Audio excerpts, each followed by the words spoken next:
welcome to you all for joining us this morning at the Family Law Brunch, as I said, in collaboration with RBC, Brewin, Dolphin. I'm Amy Beddis. I'm a family law barrister here at 3PB with a particular focus on money cases. It's my pleasure to introduce my fellow panellists in our session this morning, our distinguished guest, George Mathieson, who doesn't need a great deal of introduction, I'm sure, to many of you, being a well-known pensions expert in financial remedy proceedings, and he tells us he's now the author of over 6,000 expert reports. George's current role is now split between producing reports for Mathieson Consulting Ltd and an ambassadorial role for both MCL and RBC, Brewin, Dolphin. And he tells us that he's happy to talk about pensions and divorce to anybody who will listen, and listening we will certainly be this morning. Joining myself and George is my colleague Esther Lieu, who's an experienced financial remedy practitioner and stellar advocate here at 3PB. So our focus this morning was to try and do something a little bit different and discuss some of the key topics that are impacting pensions on divorce at the moment, using questions that we've had in advance from our attendees. So thank you to those who have submitted questions, but also, if time allows, to take some questions from those of you who have attended this morning. So if you do have a question or wish to join in with the discussion, please do pop it in the question and answers box at the bottom of the screen. Only the panelists can see it, and we are very clear that there is no silly question at all. At the moment, many of you will be concerned about the economic impact and government policy that's had on pension funds and how that impacts on our cases, and we will deal with that very much today. But that's not only the impact that external influences have had and government policy has had on pensions in recent times. We know that the McLeod review is a topic that many of you are grappling with at the moment. And at this interim stage, we would like to know more. And that's why I bring in George to comment on where are we at now with the McLeod review. And I'm just going to share my screen to provide you all with a helpful slide that George has prepared. George, over to you. Thank you very much indeed, Amy, and good morning, everybody. The McLeod review, very quick background. This has come about because it was held a few years ago that public sector pensions were just unaffordable in their current state, and they wanted to change the benefit structure. So from about 2015 onwards, or 2014 for the local government pension schemes, a new type of pension scheme was introduced called the Career Average Revalued Earnings Scheme. This replaced the old final salary schemes. Now, the first point I'd make is it is not axiomatic that the old scheme is good and new scheme bad. There will be many people for whom the new scheme is better than the old scheme.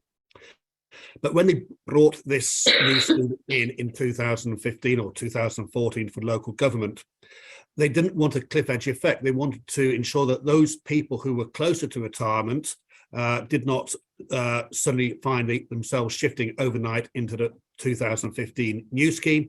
And so they brought in transitional rules with these schemes such that people close to retirement moved gradually over a period of years into the new scheme. What could possibly go wrong with this? Well, what could possibly go wrong is it was held subsequently in two cases. One was a case brought by a firefighter in the firefighter scheme by a person called Sergeant, and there's another one brought about the judicial scheme by Judge McLeod, and it's actually McLeod and others because he can't keep his name out of a lot of these judgments, can he? It was McLeod and Mostyn as well as Hess were the claimants in the McLeod judgment. And it was held that because this was advantageous to people who were closer to retirement age, it was therefore also advantageous to people of an older age, and therefore held it was anti-age discrimination regulations. And so what's happened is from 2015 to 2022, people have now been accruing benefits in the new scheme, when in fact some of them may have been better off in the old scheme. And so what is going to happen is by 2023, apparently, and we always have a bit of a snigger when people talk about this happening by 2023 because there's not a cat and hell's chance, they're going to have to review everyone's pensions in the civil service, in the public sector, and say, would that person have been better off in the old scheme or the new scheme for the 7 years from 15 to 22? The problem is that we are still dealing with divorces at the moment. and we are uncertain as to whether post-divorce, but in respect of pension benefits accrued during the marriage, the person who's in the public sector scheme is going to have a sudden hike or uplift in the value of their pensions when there is a McLeod review. And some of these people who are getting divorced will find that their 2015 benefits will be better off reversed into the old schemes, into the legacy schemes. And upon reversal into the old legacy schemes, there will be an uplift in value. Now, that isn't going to happen until post 2023 or 24 onwards, something like that. But it is going to happen, as I say, in respect of benefits that were accrued during the marriage. This causes real problems. What do? We can't just put every divorce that involves a public sector pension on hold and say, you can't proceed. So hitherto, we have largely suggested that when getting divorced, if somebody has the old benefits and the new benefits, let's say they have a cash equivalent value of 500,000 in the 1995 NHS scheme and 100,000 in the 2015 NHS scheme, is that the 2015 NHS scheme is dealt with in total isolation from all other pensions, and a discrete standalone solution is found for that 15 scheme, whereby it is usually shared potentially if there's no apportionment on a 50-50 basis.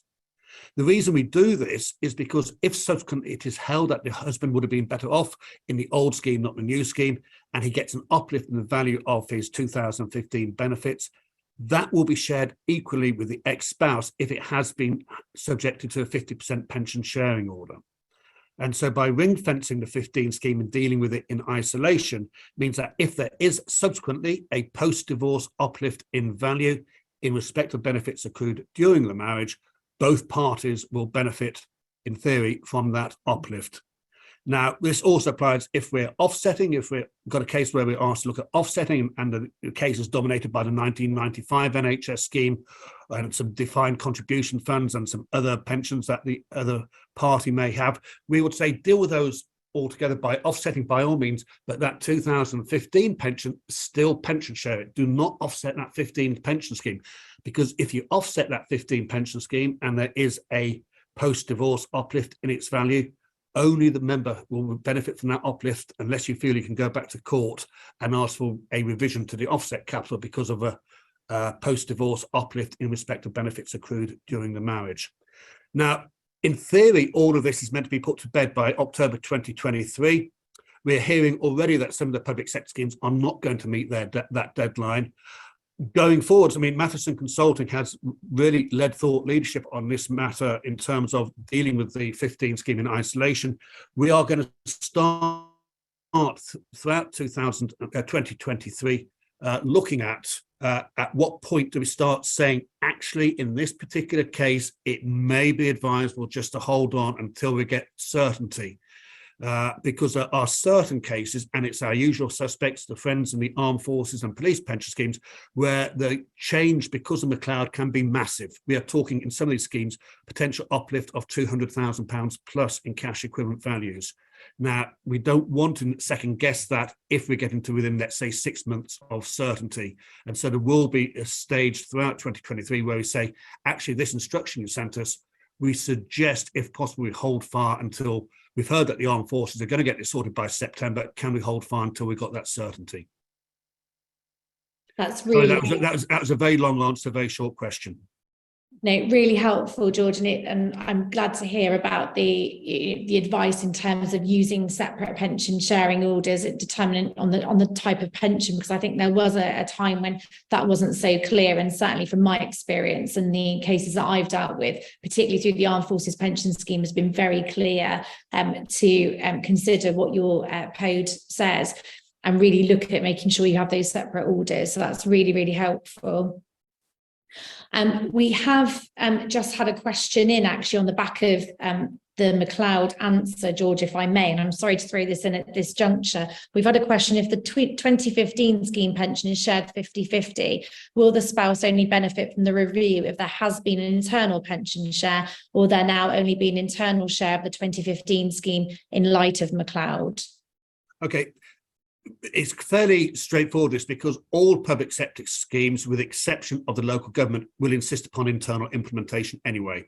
So the civil service, teachers, NHS, police, armed forces, all of these always insist upon internal implementation.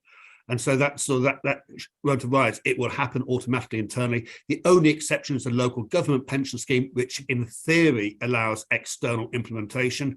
And in theory, people can elect to transfer their pension credit out of that scheme. I have to say, though, that every time we look at this, it is a million miles away. Look, I can't give financial advice, etc. We're not in a position to do that, but it's got to be exceptional circumstances whereby transferring the pension credit out of the local government pension scheme is actually a viable option. So on the whole, it is solved by the fact that all these schemes will insist on internal implementation.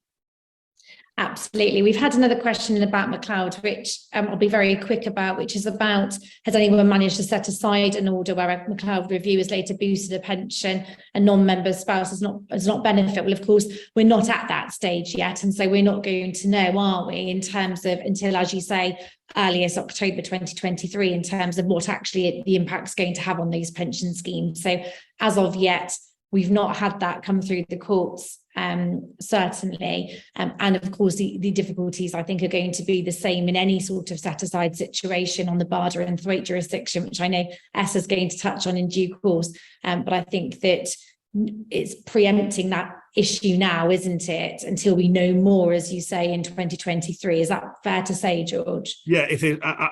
I'm slightly dubious about this 2023 deadline. We always thought it was ambitious. We're hearing noises already from some schemes. The NHS has said they were hopeful to do it early in 2023, but now they're going to be relying upon the October 2023 deadline. I suspect that's going to be stretched as well.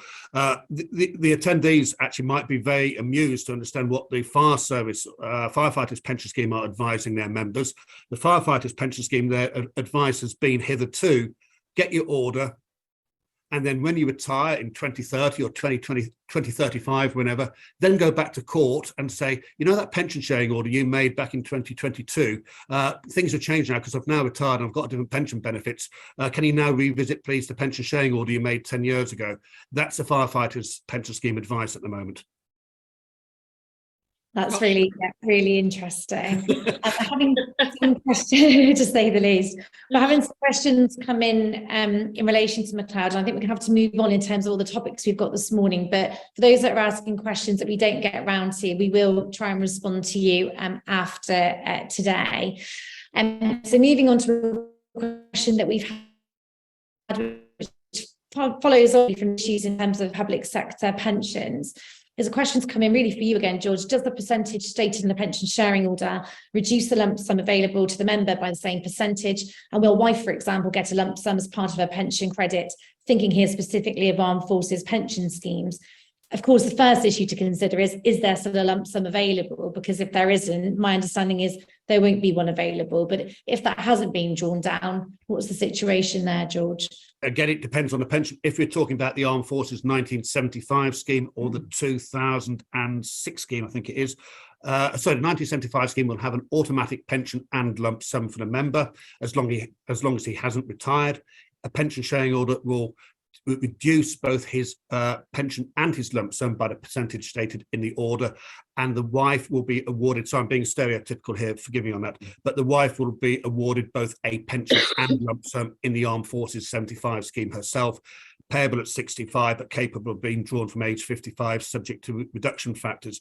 If you're talking about the 15 scheme, the 2015 scheme has no automatic lump sum, and so there is no automatic lump sum to be reduced, and the wife won't be awarded an automatic lump sum.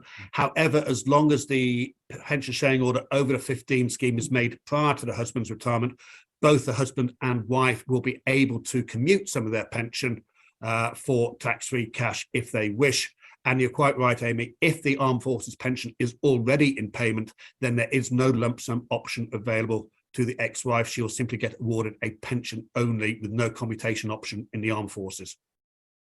I'm grateful. Thank you, George. So we're moving on to a slightly different topic now, which is we've had a question in about what the implications are of Mr. Justice Moore's judgment in the recent case of CMX and EJX. I'm just going to stop sharing my screen for a moment, if I can do that. Sorry, apologies. I'm just just see if I can do that there.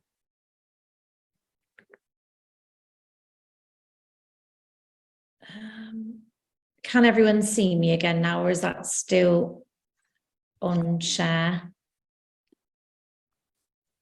Still on share, I think, Amy. Is it the button at the bottom, the green button at the bottom, possibly?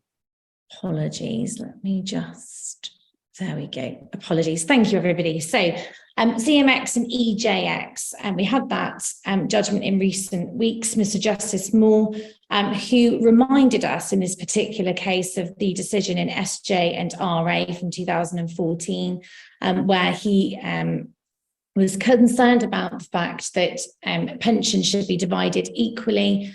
There was no justification for awarding more to one party because they were younger, had a longer life expectancy. Both parties should share the fruits of the marriage equally. And in his experience, the only thing that can be said is that life is to plan, whether it's one party living for longer than expected or another remarrying immediately.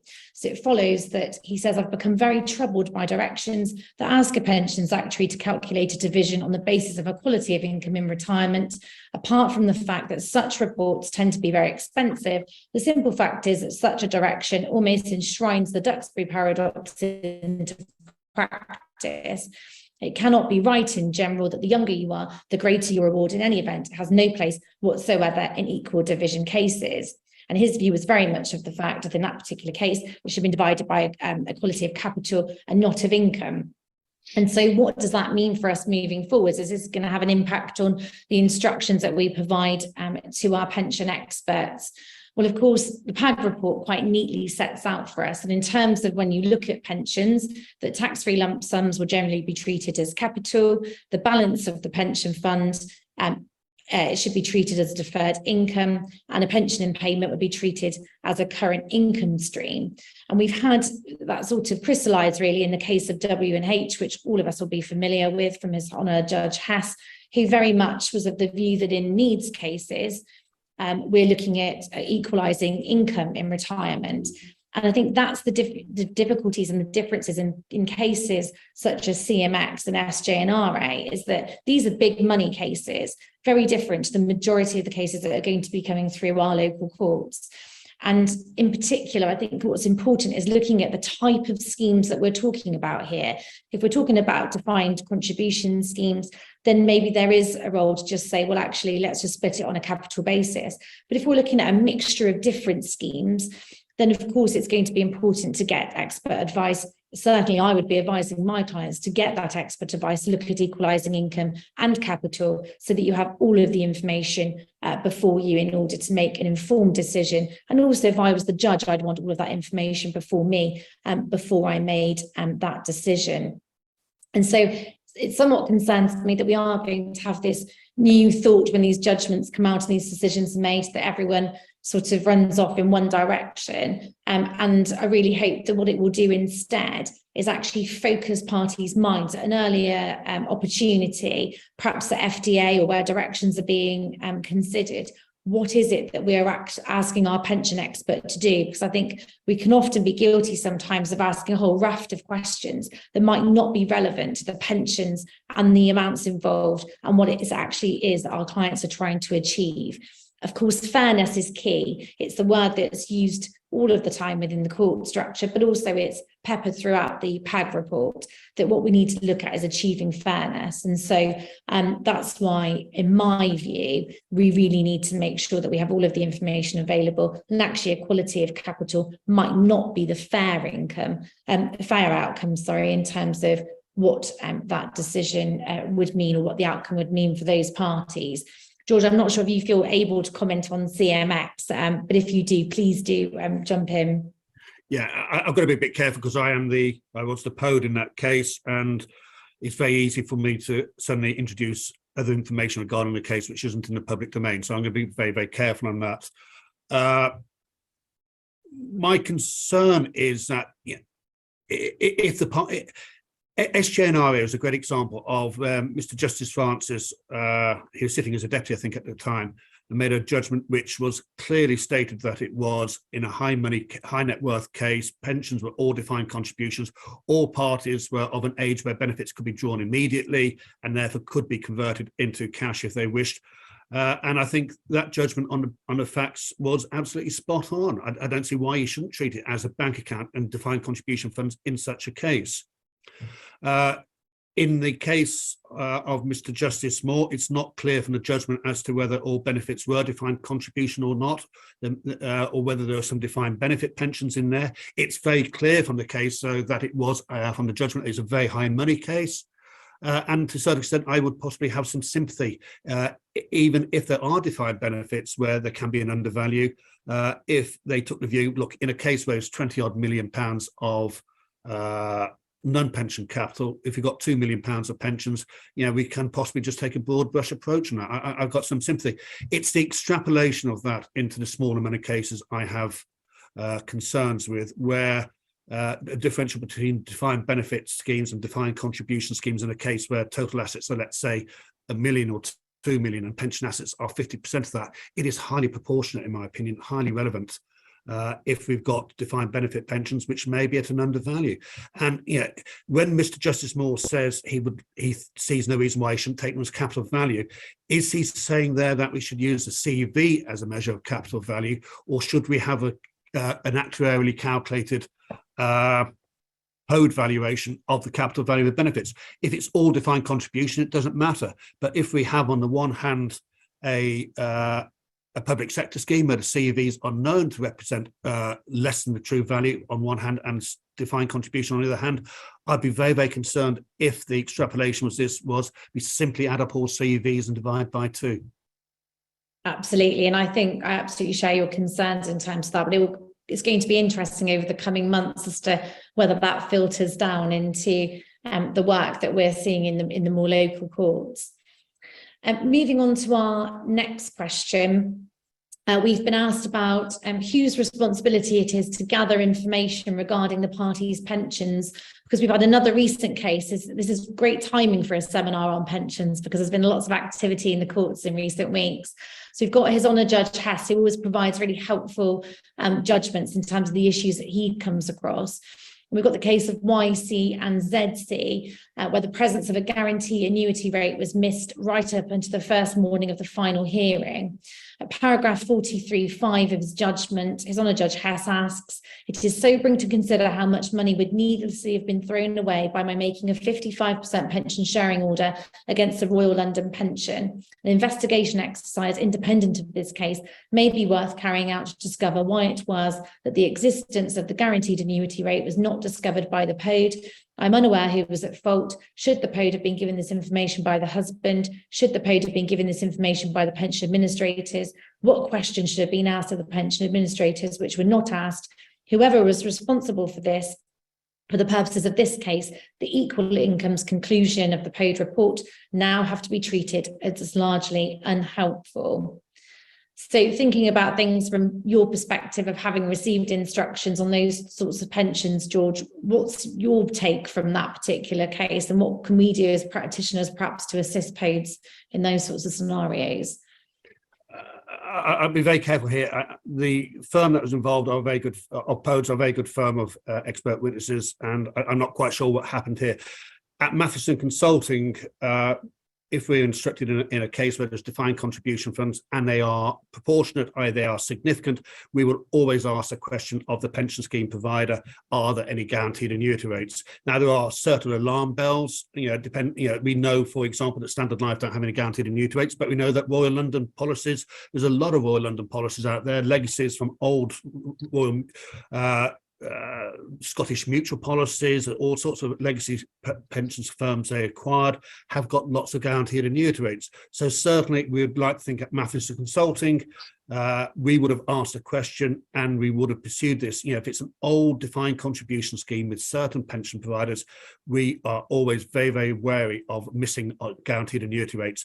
I don't cast any blame on the solicitor here. I don't cast any blame on the member even. A lot of members aren't aware that they've got pensions with guaranteed annuity rates. These are very, very valuable. and dare I be slightly cynical and say that often some pension companies aren't particularly open about the presence of these. They hope people will miss them because they are extraordinarily expensive bolt-ons as far as some companies are concerned. So I would certainly like to think the POD would find this out. If there's no POD instructed and it's a case simply where we've got defined contribution funds and they decided the parties to do it themselves or not instruct the POD, I fear what might have happened in this case. There would have been potentially the best part of £250,000 of loss in pension value had this not been captured at the last minute by His Honour Judge Hess or by the husband. So largely expect the POD to do that work for you is my answer.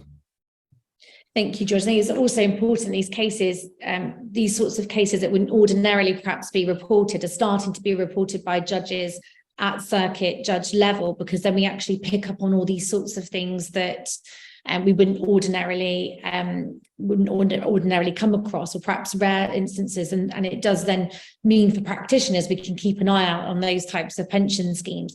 And we've had a question come in off the back of that asking how, as practitioners, could we identify a guaranteed annuity rate and what steps should we take? And I guess it's just trying to, off the back of what you've just said, George, you wouldn't necessarily expect practitioners to do that. Perhaps just look at those sorts of older schemes and just ask your POD to double check it, I guess. I mean, I'm not going to say here is a set of rules which if you follow it, you will always get it right. It's not the case. But largely, if the pension was established post 2000, it's unlikely to have guaranteed annuity rates. There are certain companies out there who do not have guaranteed annuity rates. But there are, on the other hand, certain firms, if we see a Scottish widow's pension from 1988, something like that, we'll straight away think there's a very good chance that one will have a guaranteed annuity rate. The answer is, if you're not going to instruct a POD and the solicitors themselves are doing the fact-finding or collation of information, you need to ask the pension provider, are there any guaranteed annuity rates? And if so, what are they? But the safest option is to ask your POD or your financial, or if you've got a good relationship with financial planners, then ask the financial planner, are there likely to be any guaranteed annuity rates here? It can be catastrophic if they're missed. That's really helpful, George. We've moving on to another question that we've had, which again is, I know, a real key concern at the moment, is in terms of cash equivalent values and the issues, particularly in relation to defined benefit private schemes, which has happened over the last sort of year or so. We've had a question saying there's been a POD report received in September after long delays whilst cash equivalents were obtained.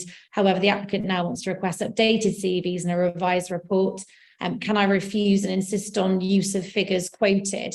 And I think this is something that is coming up a lot. Certainly I'm already finding at FDR stage, there's lots of queries about that. So what I'm going to do is share my screen again. Thank you, Amy. This graph is rather dramatic, isn't it? It's always a good graph and you have a cliff edge on it, which is what we've got here. This is a graph put together by XPS, where every month they look at the average transfer value for a male aged 64 who's got a pension of 10,000 per annum payable in 12 months' time at age 65.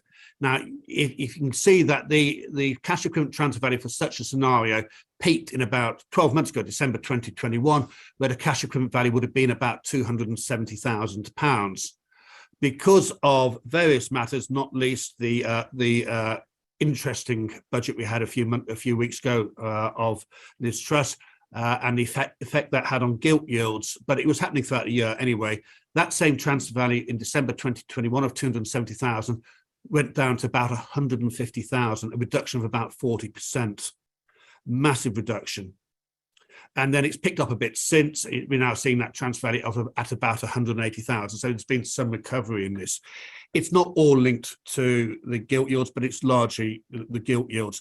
Now, the problem is that if you have a case where you have got a cash equivalent value, let's say from let's say from June 2022, most of us think, well, blimey, that's pretty recent, isn't it? June 2022, let's bash on with that one.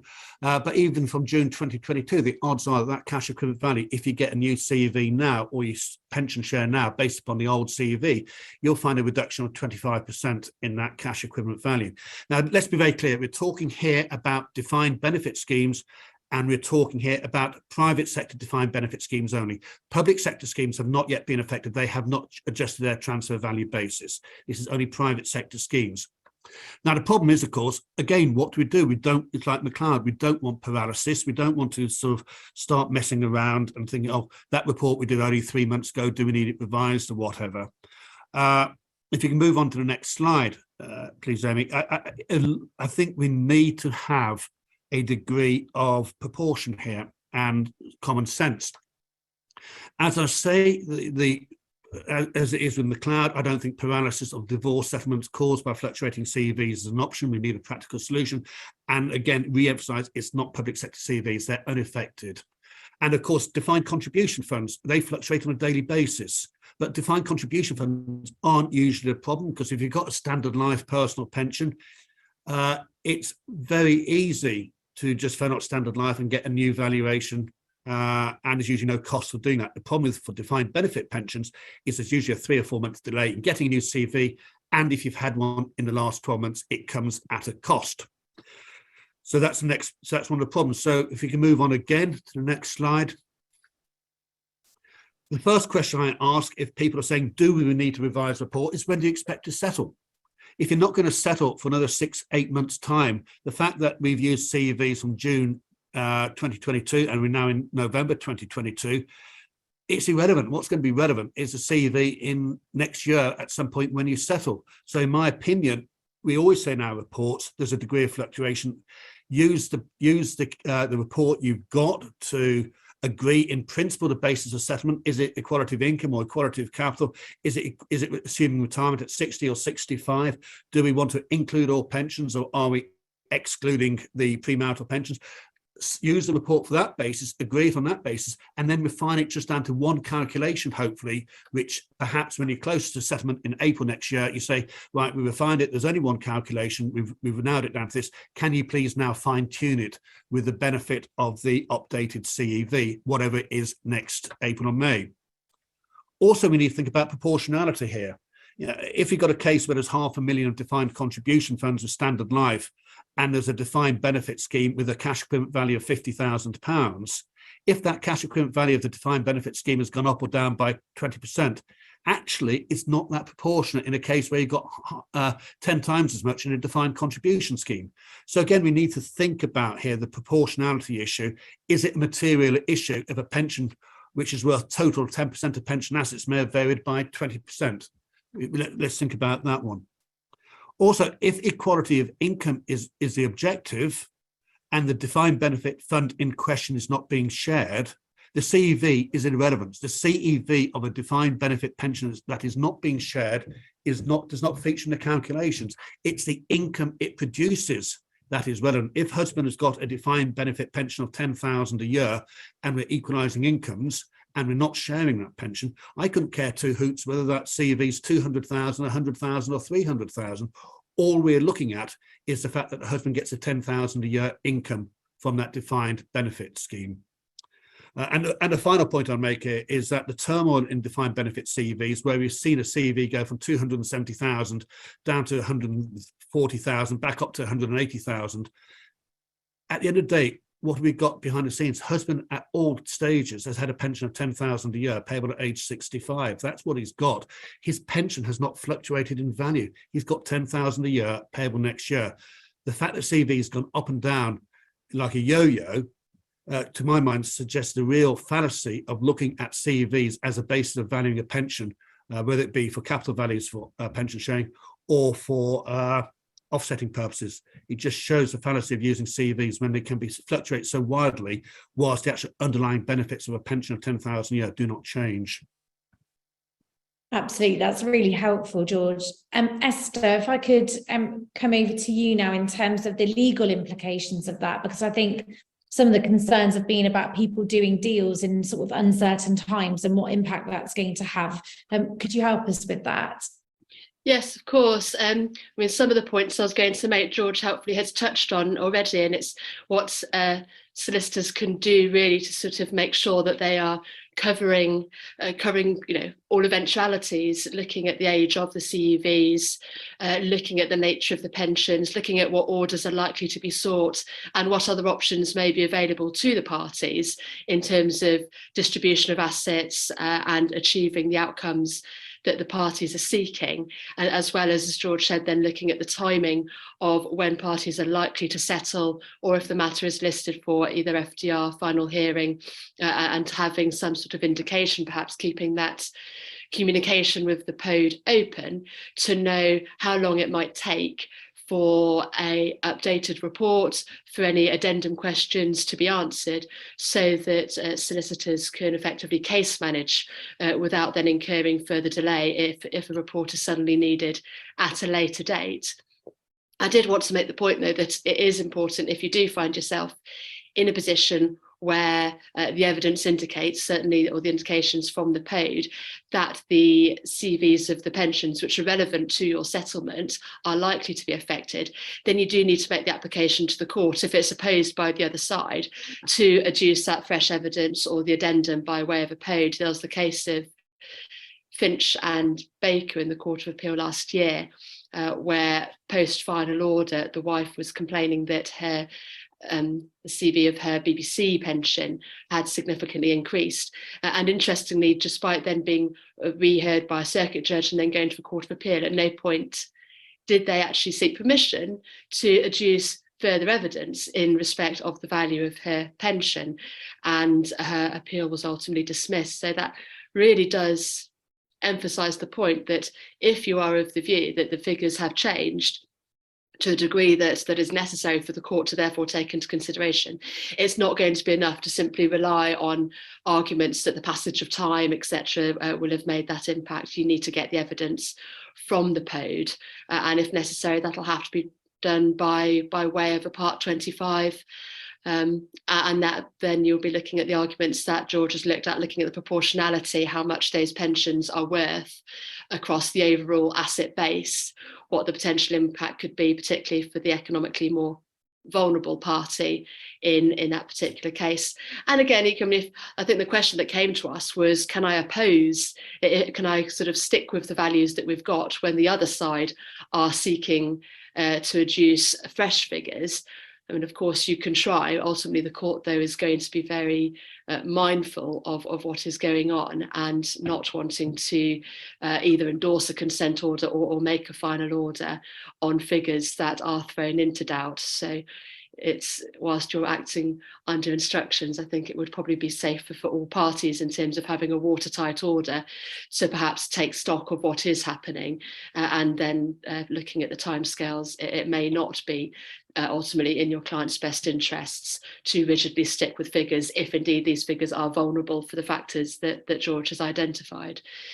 I am going to sort of just look at the barter and thwaite. I mean, these are remedies which on paper are available to parties after a final order has been made. If a final order, if either party wanted to reopen a final order, of course you'd want to be looking at whether decree absolute has been pronounced, whether the pension sharing order has been implemented, because that will have a significant impact on what remedies are available to you, and this is in the very specific sort of circumstances that we're looking at, whereby an order is either agreed or made, and subsequently subject to the market fluctuations, there is a dramatically different value attributed to a pension. I think the spoiler really is that there aren't, I wouldn't say there are really many grounds to reopen it. We know from Mathieson, we know from Cornick that where a value of an asset fluctuates on the natural price fluctuation on the market, whether it's businesses, properties, and I dare say pensions, then that's not going to meet the BARDA threshold. We know for BARDA it has to be an unforeseeable event that occurs after the final order has been made. So that immediately perhaps throws into question whether that would be the appropriate avenue for parties in these circumstances. There have been 2 cases of Barda recently. Interestingly, there was Mr. Justice Mostyn, BT and CU. That was the case that emerged just post-COVID, where the husband had 100% shareholding interest in a company that provided school meals, and that company fell into difficulties, of course, when the schools were closed in the first lockdown. Various considerations taken into account by Mr. Justice Mostyn, but in brief, COVID in that particular case did not constitute a Barda event. I think it was helped by the fact that the financial impact to the husband was mitigated by furlough schemes. But one would ordinarily perhaps look at COVID and think, how can one have something anything more dramatic than that, anything more unforeseen? But that did not meet the criteria as far as Mr. Justice Mostyn was concerned. On the flip side, we've had the case of Goodyear and the executors of the estate of Goodyear. That was a case almost more similar to the original Barda case, in that we have the death of a party. In this case, though, we have the wife. She died from cancer 6 months after the final order was made. And in the original final order, she was awarded 51% pension sharing order. And in fact, on appeal, the court did consider that the Barda criteria were met, and that pension sharing order was reduced down to 25%, which in my view has some other interesting discussion points arising from it as to the sort of the capital nature and the income nature of a pension, how it should be treated. But in that particular case, Barda criteria were met. But again, it's very fact specific. And from those 2 cases, I certainly would take that what we're looking at in terms of the fluctuations of the CVs of DB schemes, something that we're well aware of as practitioners, probably isn't going to meet the Barda threshold. And the Thwaite jurisdiction, that was quite helpfully dealt with by Mr. Justice Mostyn in the case of BT. He was quite scathing, I would say, of Thwaite jurisdiction. There's a review of the very limited number of authorities, in fact, where the Thwaite jurisdiction has been considered. And that review, I think, compounds really, or reinforces the idea that it is a very narrow jurisdiction. It only really applies to cases orders that remain executory. So you'd have to have a pension sharing order that had not yet taken effect or been implemented. And Mr. Justice Mostyn makes the point that if the Thwaite jurisdiction were so easy, as on paper it does have a lower threshold to Barda, but if it were such an easy jurisdiction to invoke, then it would have been invoked in the case of Barda itself, it would have been invoked in the case of Mathieson, and it wasn't. So again, perhaps a long answer to a simple question, but I would say I think practitioners need to do everything they can to have the case watertight prior to the final order being made, because the remedies available afterwards are really quite limited. That's really helpful, Esther. And it just goes to show, doesn't it, that with all of these issues we've been talking about this morning, fact specific and really understanding and getting to the bottom of things is really important. So I'm going to move on to the Galbraith tables, because I know that was another headline issue that's really relevant at the moment. And we've had a question about, are the Galbraith tables ever to have any legal authority? Now, of course, George, your colleague, Jonathan Galbraith, created the tables, I think, on the back of the PAG report, and really taking up the opportunity to get to grips with trying to come up with a formula really for offsetting that didn't involve necessarily having to take expert advice every time. So a really helpful tool. I thought it'd be far more appropriate for you to outline the Galbraith tables and how we can use them. And then I'll touch upon what I think in terms of legal authority and where we go from there. Okay, thank you. The current position of the Galbraith tables is that they have no legal authority, but we've heard that on a number of occasions they have been used to help settle a case. They are sort of a aid memoir, I think is the best way of having it. You know, if you've got parties who are getting divorced and you want to know the value of their pension for offsetting purposes, unless you instruct a POD, what are the options? You can either use the cash equivalent value, or you can use the possibly deductible tables as an alternative. But we know from the negligence work we've done, and we've been involved in far too many negligence cases, that the use of the cash equivalent value, especially when dealing with public sector pensions, gives rise to so many subsequent negligence claims. When you look at CV, say, oh, the husband's got a CV of 150,000 in the armed forces. The wife wants to keep the equity in the FMH, which is worth 150,000. Let's call it quits.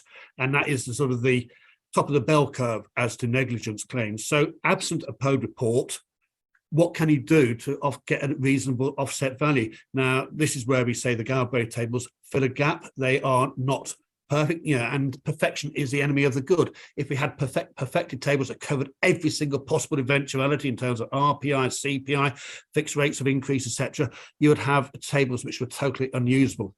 These tables are there to fill a gap, to help people if they want to just already reckon as to what is roughly the value of the pensions for offsetting purposes. And in many cases, it serves the purpose. In fact, people say, well, actually, it's coming out at £400,000. There's no point even asking the PERD about offsetting because we just can't go there because we haven't got enough non-pension capital. But I hope they will be used as they're meant to be used, which is as an aid memoir and sort of a starting point for discussions. And I think in terms of legal authority, I think what we're likely to find is somebody perhaps like His Honour Judge Hess that is quite willing to look at those sorts of issues within his judgments and get them published. I can imagine a situation where if I were a judge faced with two litigants in person, for example, at the final hearing, and there was a small pension to offset that was suitable for offsetting, using those tables would be immensely helpful to me in order to be able to do that and as you say, act as a guide. And I think in the right sort of case, it's going to be really, really useful and is already proving useful. I think as you say, George, the thing to be really careful of is what type of pensions are we dealing with here? Because it is not going to be suitable, for example, an armed forces pension scheme. So we just need to look at the reality of the situation, I think, and whether it's a suitable case for offsetting to be used, and can we use those tables. But immensely helpful, and particularly because I'm not sure many would have wanted to take up the job of creating them. So it's really helpful, I'm sure, to practitioners. We've had some other questions come in that I'm hoping that we can try and get through in terms of the time that we have left this morning. I feel we could have probably talked for 2 hours this morning in terms of all the questions and issues that are coming through. But what I'm being asked is, in terms of one of the questions that we had in advance was, take a scenario where the husband's retired and in receipt of a pension from, say, police scheme aged 52, assume wife is also 52, she can't receive a resultant pension from a PSO until she's 60 under the scheme rules. POD calculates a PSO of, say, 40% is required to equalise incomes for when wife is age 60 and able to receive pension. What is the likely approach of the court if wife says there should be an upward adjustment to the calculated PSO to reflect that pension income H will have from now to age 60, which is unmatched by wife? So, George, I think you were going to touch on this first, and then Esther, you were going to touch on the legal side of things. Purely from the POD perspective, this is something we come across the whole time. Police and armed forces are the classics. The police is more so than the armed forces. The police pension scheme is very, very clear. The wife cannot draw her pension credit until age 60, except in terms of very serious ill health, which is life expectancy of less than 12 months. There is no option for her to draw that pension prior to 60. So where you have a husband who's retired age 52, often the case in the police, and he's got a pension of 10,000, and we calculate that a pension sharing order of 10,000 a year equalises incomes, but it equalises incomes from husband now and wife in 8 years' time when she's 60 in today's money. Should the wife be compensated for those 8 years when the husband's going to get 10,000 a year or not? And if he is to be compensated, is it by way of a capital adjustment to non-pension assets for that 80,000, or is it an adjustment to the pension sharing order? And I'd love to know the answer, because we always wrestle with this one. And I think the question about the compensation, really, I think that's where it sort of touches then, or it sort of moves into the legal principles, because, as we are, we're sort of not, we've got limited statute and very broad ranging authorities as to how pensions are to be treated, whether they fall into the sort of the sharing that somebody's entitled to having an equal access to, having contributed to the long marriage, or whether looking at them as a future income stream. The sharing principle in essence doesn't apply. So I think it does raise those sort of principles that we could debate. I mean, because in practice, the upward adjustment isn't going to benefit the wife until she's 60. So there's still that period from 52 until 60 where she may be saying that her needs are not being met, and her needs are going to have to be met in other ways by way of court order, whether it's in terms of capital or different income streams.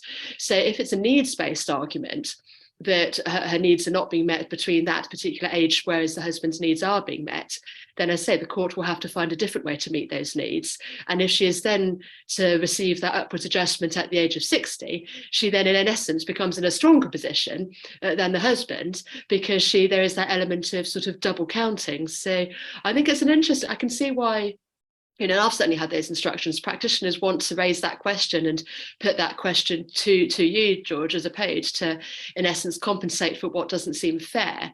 But when one looks at the actual sort of practice on the ground, therefore, as to what it means to the parties and how the assets are divided, I don't think it's necessarily, as I say, I've certainly had the argument run. I've never seen it upheld as a court at an indication, or indeed at a final order. Have I seen a judge uphold that sort of adjustment? You know, perhaps you'd get that in a case with bigger money than the cases with which I'm dealing with, although, as I say, certainly the cases I'm dealing with, there is not an argument for that upward adjustment. There's a really helpful section in the PAG report as well on income gaps, particularly where some parties are going to receive pension income sooner than the other, and also talks about it in the flip side as well, in terms of a pension that's in payment with the pension share put in place, the impact of that reduction. And maybe that's something that we'll see more, those sorts of scenarios touched on more in PAG 2 as it's being called, and we're hoping to touch on that briefly, George, before we finish the questions today. But again, it's a really interesting topic at the moment.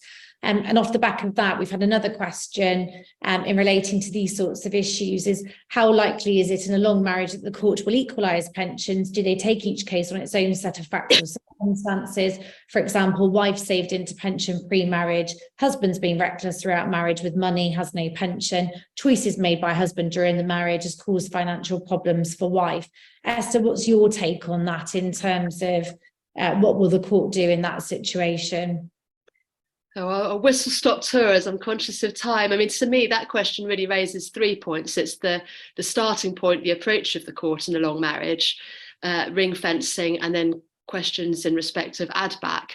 And we know, obviously, from Miller McFarlane with the long marriage, looking at the parallel principles of fairness, equality, sharing, that we are looking at a starting point of sharing the pension. We've got, helpfully, the case from His Honour Judge Hess, W&H, in respect of offsetting.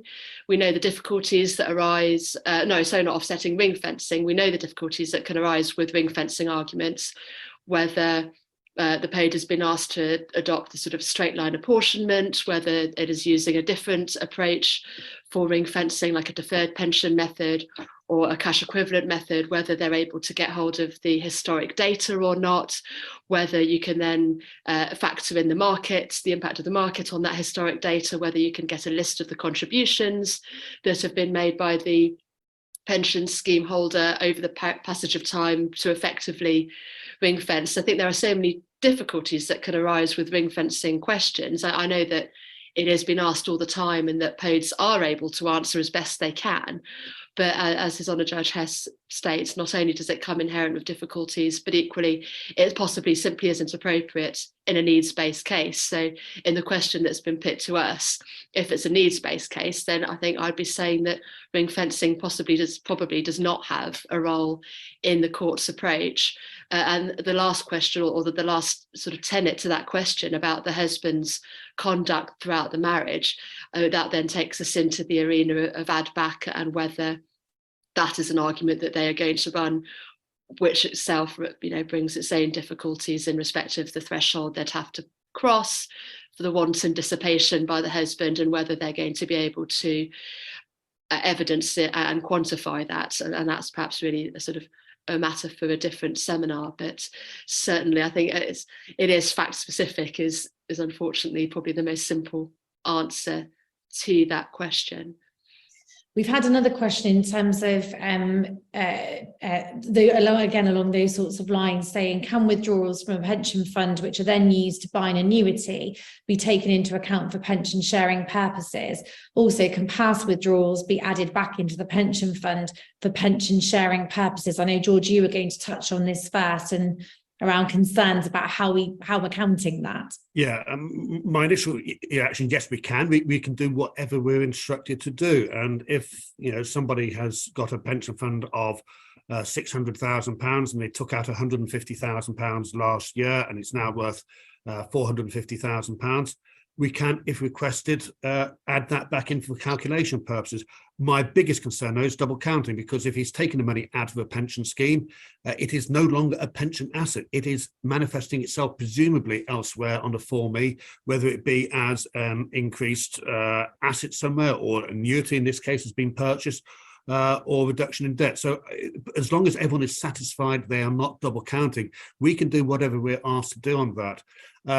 The other point to bear in mind, though, is that if husband did have a fund of 600,000, which is now worth 450,000, we can't put the genie back in the bottle. We are still dealing with a fund now of 450,000. We can't magically insist he puts 150,000 back in and makes it back up to 600. You can't do that. So the fact is, we're dealing with £450,000, but we can skew the answer for the calculation for equality such that that 150,000 is taken into account, but we can't magically take the CEV back up to 600,000. We can do some jiggery-pokery to make adjustments, as long as everyone is happy and not double counting. Thank you, that's really helpful. I think, Esther, in terms of the legal side of things, I think it links in with what you've just said, doesn't it, in answer to the other question about the circumstances and arguments being run on a needs basis. Would that need to be considered, and how it would be effectively dealt with in that way? Do you have anything else to add to that? I think only, again, from looking at it from a client's perspective, in terms of them understanding their financial position moving forward.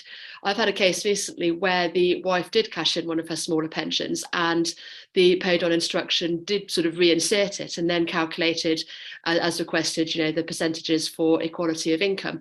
But they were they're entirely academic figures, because they were sort of suggesting that she would be receiving, let's say, a further £7,000 per annum income from a pension that she had cashed in, and was no longer therefore going to produce that income. So in terms of helping her understand her financial position and her income needs moving forward, and whether therefore there'd be any sort of subsequent arguments for spousal maintenance, it became really quite a sort of academic argument, because the figures that we were being given were not the figures that she would be using once the order had been made. So I think for me that would be one of the pitfalls of reinserting those pension figures back into the paid report, is that it's giving parties an unrealistic understanding of the actual, figures on the ground.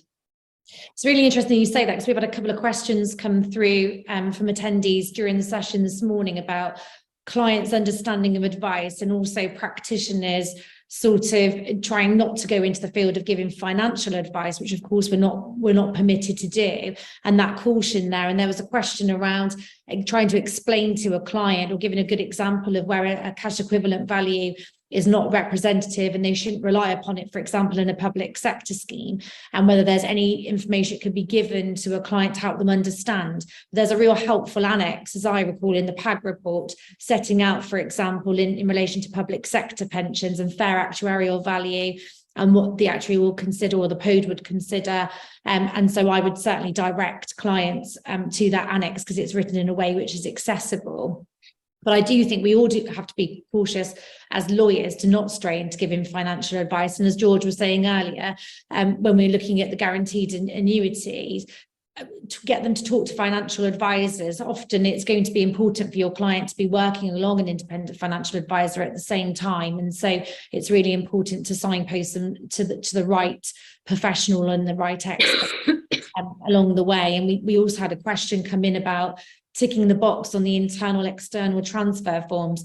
Just don't do it, is my advice. And I don't know if George or Esther have anything else to say on that, but leave the box alone. Don't do it. I mean, yeah, look, I'm going to put the most unsubtle plug in possible here, because we all know that 3PB are a brilliant set of chambers, as demonstrated here by Esther and Amy.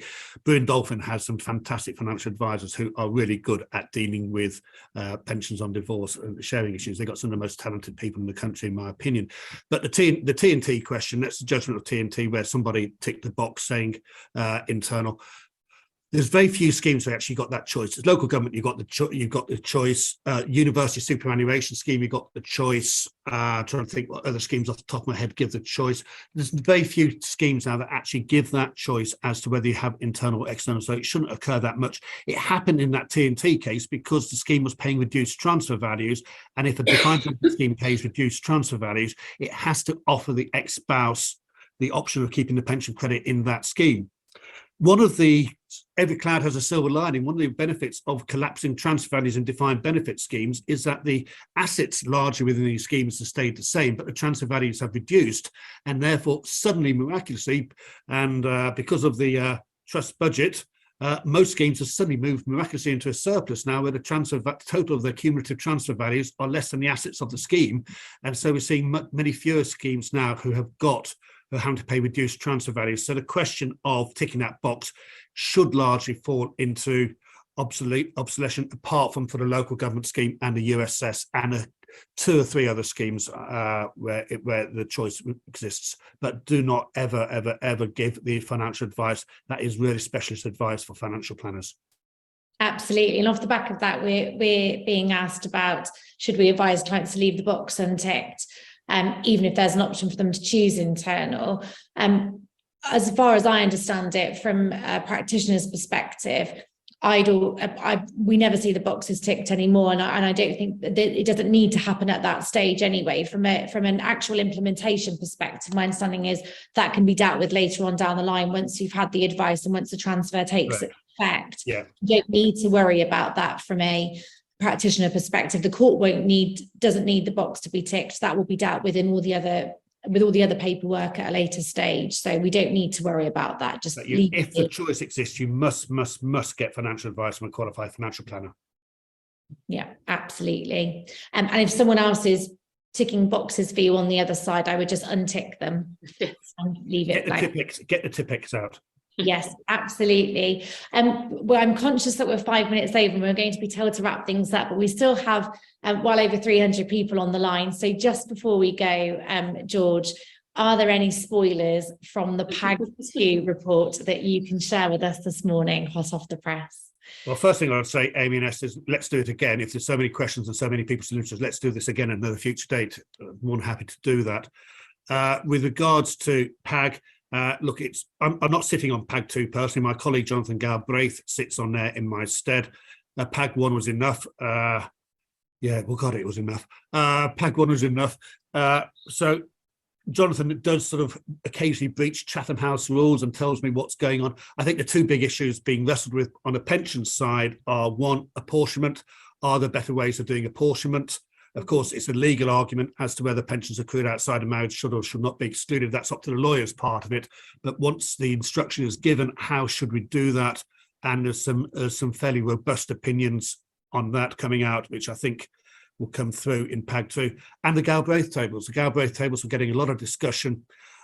I think that, dare I say, there's some professional jealousy going on there, that Jonathan Galbraith came up with the tables, and other people in other pods are sort of suggesting, well, I wouldn't have done it that way, etc., etc. Well, I think they're going to find a set of wording, shall we say, which, if the judiciary like them and they want to use them, we can find a set of wording, hopefully, where PAG can say, in these circumstances, it can be used for this purpose.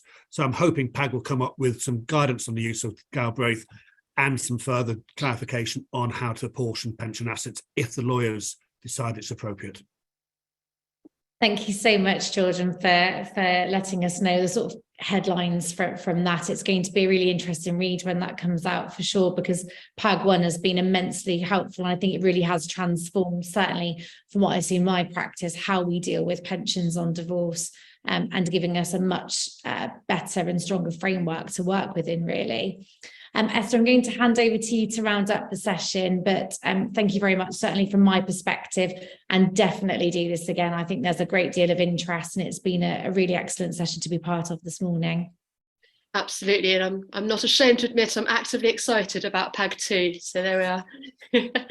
Yeah, George, thank you so much for attending. I think the sheer numbers of attendees that we've had speaks for itself. We would love to have you back again, so perhaps we can arrange for that at some point in the new year. So thank you for your time and for your generosity with all of your experience and wisdom. Thank you for inviting me. Love doing it. Love doing it. Brilliant. Amy, thank you very much. Credit to Amy for brilliantly sharing this and dealing with your questions. Thank you to everybody for attending. Thank you to our team behind the scenes for arranging another fantastic brunch seminar. We're taking a small break now over Christmas, and we'll be back in the 26th of January. We'll circulate details in due course as to what the next topic for that brunch seminar will be. And we'll also make the PowerPoints from today available. And if we do have the opportunity to answer any of the other questions that have come through, then we'll circulate that in a document as well. I think that brings us to an end. Thank you very much. Thank you. Thank you.